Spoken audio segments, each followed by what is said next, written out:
ఓం శ్రీ గురుభ్యో నమ. ఉచ్చిష్ట మహాగణపతి దేవతాభ్యో నమ. ఆదిశంకరాచార్య దేవతాభ్యో నమ. మాతృభ్యో నమ, పితృభ్యో నమ, సర్వేభ్యో నమ. ఎన్డీఏ మీడియాకి నమస్సమాంజలు తెలుపుకుంటూ వీక్షకులకి ఉగాది పర్వదిన శుభాకాంక్షలు. ఈ పర్వదినాన మన సాంప్రదాయబద్ధంగా 12 రాసులకి శుభాశుభ ఫలితాలు చెప్పుకోవడం అనేటువంటిది పరిపాటి. తదుపరి తులారాశి. ఆదాయం 5, వ్యయం 14, రాజపూజ్యం 6, అవమానం 3. అయితే ఇక్కడ ఆదాయానికి మించిన ఖర్చు డబల్ ట్రిపుల్ అని కనబడుతోంది. 5, 14 అంటే ఇక్కడ ఏమిటి, మనం దీని సంకేతాలు ఏమిటి, దీన్ని ఎలాగ మనం చేయాలి అంటే ప్రతి ఎక్స్పెండిచర్ని, ప్రతి ఖర్చుని కూడా ఆచి తూచి చేయాలి. అంటే వచ్చే నెలలో ఈ నెలలో మనం ఏం చేసాం, దానికి ఒక ప్రణాళిక. ఈ నెలలో మనం ఈ తప్పులు చేసాం, ఈ అనవసరమైనటువంటి ఖర్చులు అని భార్యాభర్తలు ఇద్దరూ కూర్చుని చర్చించుకుని దాన్ని కంప్లీట్ ఇరాడికేట్, రిమూవ్, తీసేయండి దాన్ని. అలా చేసుకుంటూ వచ్చినట్టయితే ఇప్పుడు మేము చెప్పినటువంటి దాన్ని మీరు ఈజీగా అధిగమిస్తారు. ఎందుకని అంటే మనం కర్మ చేసుకుంటూ వెళ్ళాలి. ఇక్కడ మనకి ఈ గ్రహాల యొక్క ప్రభావం వల్ల మనం చేయవలసినటువంటి సత్కర్మ దుష్కర్మ అవుతోంది. ఎందుకని అనవసరం ఖర్చు పెడుతున్నాం మనం, అది అనవసరం. సో అది మనం ఈ ప్రణాళిక వేసుకుని జాగ్రత్తగా చూసుకున్నట్టయితే తప్పనిసరిగా మీకు ఉపయోగదాయకంగా ఉంటుంది. అయితే ఇక మనం ఈ గ్రహ సంచారానికి వస్తే 15/5 నుంచి 15/6 వరకు అష్టమంలో, 18/9 నుంచి 16/10 వరకు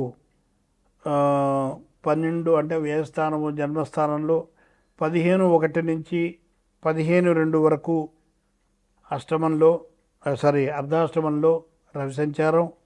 కుజుడు 26 నుంచి 1/8 వరకు, తర్వాత 16/3 నుంచి చివరి వరకు అష్టమంలో సంచారం.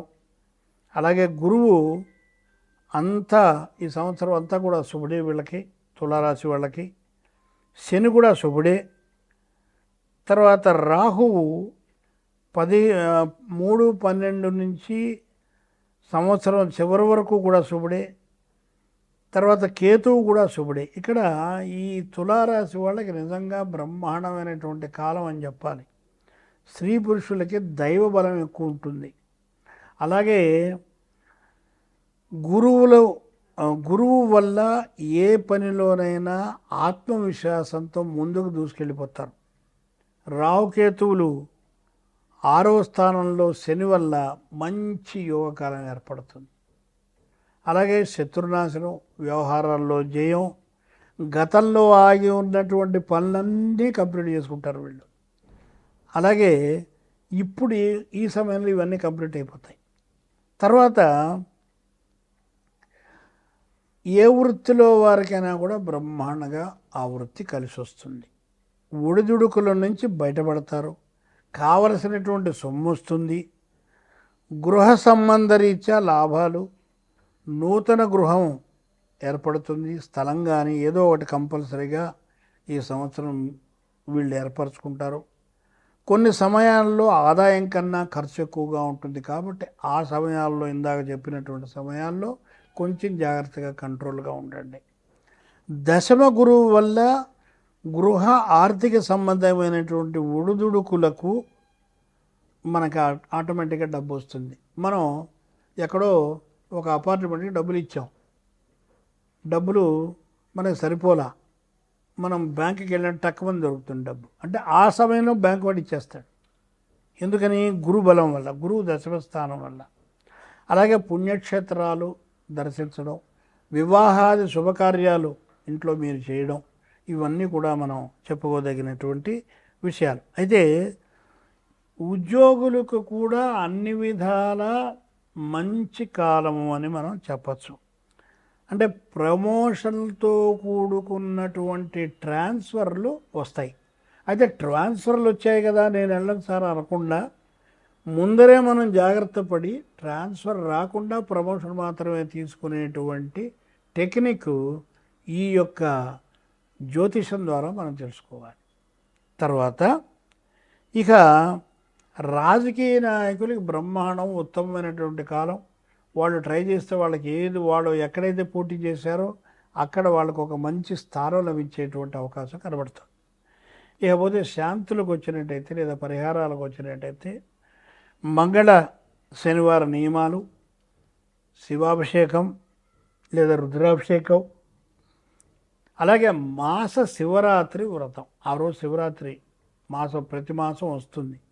ఆ మాసం నాడు వ్రతం చేసుకునేటువంటి ప్రయత్నం చేస్తే ఈ చిన్న చిన్న ఒడిదుడుకులు ఉన్నా కూడా పోయి బ్రహ్మాండమైనటువంటి మంచి సంతోషమైనటువంటి జీవితాన్ని గడపాలని కోరుకుంటున్నాను. ఓం శ్రీ గురుభ్యో నమః. ఇప్పుడు ఈ పంచాంగ శ్రవణంలో అతి ముఖ్యమైనటువంటి ఘట్టం ఏమిటంటే నవనాయకుల నిర్ణయం. ఇది సనాతన కాలం నుంచి వస్తున్నటువంటి సాంప్రదాయం. కాకపోతే దీన్ని ఎక్కువ మంది పాటించట్లేదు, ఎక్కువగా దానికి ఇంపార్టెన్స్ ఇవ్వట్లేదు, వినేవాళ్ళు చెప్పేవాళ్ళు ఇద్దరు కూడా. ఈ నవనాయకులు అంటే రాజు, మంత్రి, సైన్యాధిపతి, సస్యాధిపతి, ధాన్యాధిపతి, తర్వాత మేఘాధిపతి, అర్ఘాధిపతి, మేఘాధిపతి, రసాధిపతి, నీరసాధిపతి. ఈ 9 ఈ 9 పోర్ట్ఫోలియోస్ అంటాం. మనకి రాజుగారు ఏదైతే మంత్రివర్గం ఉంటుందో అదేవిధంగా గ్రహరాజు అయినటువంటి రవికి వీళ్ళ యొక్క ఈ యొక్క ఏర్పాటు మన వాళ్ళు ఋషులు ఏర్పాటు చేశారు. అంటే దీన్ని బట్టి ప్రపంచం, దేశం ఒక్కటే కాదు, ప్రపంచంలో జరిగేటువంటి విషయాలన్నీ కూడా మనం చక్కగా పంటలతో సహా, వ్యవసాయంతో సహా అన్నీ కూడా మనం కూలంకషంగా మనం చెప్పుకునేటువంటి విధానం ఇది. ఇది మనం తెలుసుకోవాల్సినటువంటి బాధ్యత మన అందరి మీద కూడా ఉంది. ఎందుకనంటే ఒక దేశం యొక్క ప్రణాళిక ఏర్పడాలంటే ముందస్తుగా మనకి విపత్తులు ఏం జరుగుతున్నాయి, ఇవన్నీ కూడా కొన్ని మనకి అంచనా వేసుకున్నట్టయితే వాటి గురించి మనకి తెలుస్తుంది. దాన్ని బట్టి గవర్నమెంట్, ప్రభుత్వం వాళ్ళు ఏ విధమైనటువంటి జాగరూకతలు తీసుకోవాలో తీసుకుంటారు. మొట్టమొదటిగా రాజు. ఈ సంవత్సరం గురువు రాజు అయ్యాడు. అంటే మన ప్రధానమంత్రి గారు అనుకుందాం. ఈ ఎప్పుడైతే గురువు అయ్యాడు అంటారో రాజుగారు తలుసుకున్నటువంటి ప్రతి కార్యాన్ని నిర్విఘ్నంగా దానికి చేసి తీరుతాడు. ఇది దైవబలం ఫుల్గా ఉంటుంది. అంటే ప్రజలందరూ చాలా సంతోషంగా ఉంటారు. దేవాలయాలు అభివృద్ధి చెందుతాయి. అందులో పురోహితులు ఇంప్రూవ్ అవుతారు. జనాలందరూ దాని మీద ఆధారపడినటువంటి ప్రతి వ్యక్తికి ఉపాధి దొరుకుతుంది. అలాగే మంచి వర్షాలు కురుస్తాయి. తర్వాత దేవాలయాలే కాకుండా గురువులకు సంబంధించినటువంటి మఠాలు కూడా ఎక్కువ పెరుగుతాయి. మతం పెరుగుతుంది. అంటే హిందూ మతం యొక్క ప్రచారం పెరుగుతుంది. సనాతన ధర్మము ఒక తారాస్థాయిలోకి వస్తుంది. ఇది తథ్యం. ఇది ఈ సంవత్సరం గురువు రాజుగా సూచిస్తున్నాడు. దాని తర్వాత మంత్రి కుజుడు. దండం దశగుణం భవేత్. అది లేకనే మనందరం పేటరేగిపోతున్నాం. బెత్తం పట్టుకుని చిన్నప్పుడు మా మేస్టారు కొట్టేవాడు. ఇప్పుడు అది బెత్తం అనే మాట దూరం, ఏమన్నా అన్నా కూడా వాడి మీద కేసు పెడుతున్నారు. అలాంటి దుస్థితి అయిపోయింది. ఇక్కడ ఎప్పుడైతే మంత్రి కుజుడవుతాడో కరెక్ట్ పోర్ట్ఫోలియో. సార్ గురువుగారు రాజుగారికి సలహా ఇస్తాడు. అయ్యా వీళ్ళు పేటరేగిపోతున్నాను, మనకి సరిహద్దుల్లో చాలా ఇబ్బంది చేకూరుస్తున్నారు, వీళ్ళని మనం ఏదో విధంగా మనం అని వాళ్ళు ఒక ప్లాన్ చెప్తాడు. ఆ ప్లాన్ ఓకే అని చెప్పేస్తాడు రాజుగారు. అప్పుడు ఆటోమేటిక్గా శత్రువులు తోక ముడుస్తారు. అయితే ఇక్కడ మనకి అంతర్లీనంగా ఆలోచించే వీడికి యుద్ధం అంటే మహా ఇష్టం కుజుడికి. కాబట్టి యుద్ధ వాతావరణం ఏర్పడుతుంది, కానీ దానివల్ల భయం లేదు. ఇప్పుడు వచ్చినటువంటి భూగడతాలు సిలిండర్ దొరకదంట, అది దొరకదంట, ఇవన్నీ ఉట్టి కట్టు కథలు, ఫాల్స్ మీడియా చెప్పేది.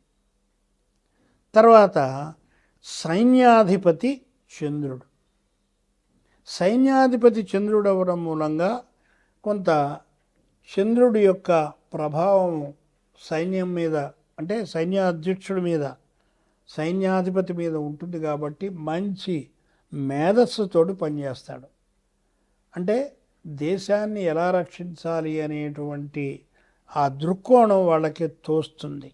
అలాగే ఇక్కడ ఈ సంవత్సరం వానలు బ్రహ్మాండంగా కురుస్తాయి, విస్తారంగా కురుస్తాయి. తెలుగు రాష్ట్రాల్లో, దేశం మొత్తం మీద కూడా నార్మల్ టు అబౌవ్ నార్మల్. ఇక్కడ అబౌవ్ నార్మల్ అన్నప్పుడు కొన్ని తీర ప్రాంతాల్లో వరదలు వచ్చి పంట దెబ్బ కొట్టేటువంటి అవకాశం కూడా కనబడుతోంది. తదు జాగ్రత్త ముందరగానే అందరూ తీసుకోవాలి. తర్వాత ధాన్యాధిపతి బుధుడు. వరి, గోధుమలు, తృణాలు ఇవన్నీ కూడా మంచి అభివృద్ధిలోకి చెందుతాయి. ఎందుకంటే బుధుడు అవ్వడం మూలంగా మంచి విస్తారమైనటు వానలు కురుస్తాయి. కానీ ఇంటర్మీడియట్ అంటాం దాన్ని. అంటే మనకు కావలసిన మటుకు కంపల్సరీ కురుస్తాయి, అది చాలు మనకి వ్యవసాయానికి. సో ఈ విధంగా బుధుడు మనకి ఈ అన్ని విధాలైనటువంటి ధాన్యాలని ఉత్పత్తి చేసేటువంటి అవకాశం మనకి కలుగుతోంది అని సూచిస్తున్నాడు. అలాగే అర్ఘాధిపతి చంద్రుడు. జొన్నలు, ఎరువులు, రాగులు వీటి యొక్క ధరలు విపరీతంగా పెరుగుతాయి. ఎందుకంటే డిమాండ్ పెరుగుతుంది, సప్లై కూడా అంతంత మాత్రంగా ఉంటుంది, కాబట్టి డిమాండ్ పెరుగుతుంది. అలాగే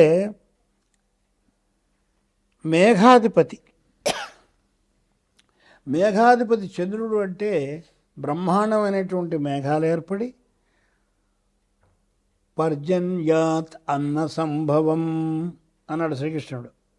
అంటే ఎక్కడో పరా ప్లస్ జన్య, ఎక్కడో ఏర్పడినటువంటి మేఘం మన దగ్గరకు వచ్చి వర్షం కురుస్తుంది. ఆ కురవడం మూలంగా పంటలు పండుతాయి బ్రహ్మాండంగా. చంద్రుడు అవడం మూలంగా బ్రహ్మాండమైనటువంటి వర్షాలు ఉంటాయి, అందులో సందేహం లేదు. పంటలు పుష్కలంగా పడుతాయి. వరిధాన్యం, తర్వాత గోధుమలు ఇవన్నీ కూడా బ్రహ్మాండంగా పడుతాయి. తర్వాత మీకు రసాధిపతి అంటే మనం రసం అంటే ఈ రసం కాదు, పళ్ళ రసాలు ముఖ్యంగా. ఇవన్నీ కూడా మంచి ఉత్పత్తి, అంటే వాటి యొక్క డిమాండ్ కూడా పెరుగుతుంది. ఎందుకంటే ప్రతివాడు ఇవాళ రేపు మీడియా పుణ్యం అని ఏది మంచి ఏది చెడు అనేటువంటి జ్ఞానాన్ని పల్లెటూళ్ళల్లో కూడా వెళ్ళి వాళ్ళు జ్ఞానవంతులయ్యి, అరే మనం పళ్ళు తింటే చాలరా, ఈ చెత్త అంతా మనం బయటపోయి తింటున్నాం, దీనివల్ల మనకి డేంజరు అనేటువంటి జ్ఞానం ఈ మీడియా కలగజేస్తుంది. వాళ్ళకి నమస్సులు. తర్వాత చివరిగా నీరసాధిపతి. నీరసం అంటే మనం తిరగపోతే నీరసం కాదు, అంటే మెటల్స్. ముఖ్యంగా ఈ సంవత్సరం బంగారం, వెండి ధరలు విపరీతంగా పెరుగుతాయి.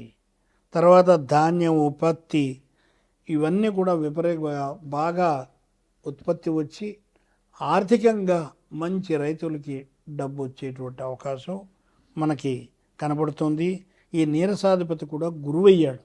గురువు అవడం మూలంగా విస్తృతం, ఏ ప్లానెట్ ఆఫ్ ఎక్స్పాన్షన్. ఈ యొక్క వ్యాపారం ఎవడైతే చేస్తాడో ప్రతి వ్యాపారం అది అభివృద్ధి చెందుతుంది. సో కాబట్టి ఈ విధంగా నవనాయకులు మీకు ఈ సంవత్సరం అంతా కూడా మంచి జరుగుతోంది అని చెబుతూనే యుద్ధ వాతావరణాన్ని కూడా అంతర్లీనంగా చెప్పడం జరిగింది. ఇది ఈ భగవంతుడి యొక్క సృష్టిలో మర్మం. సర్వే జనా సుఖినో భవంతు.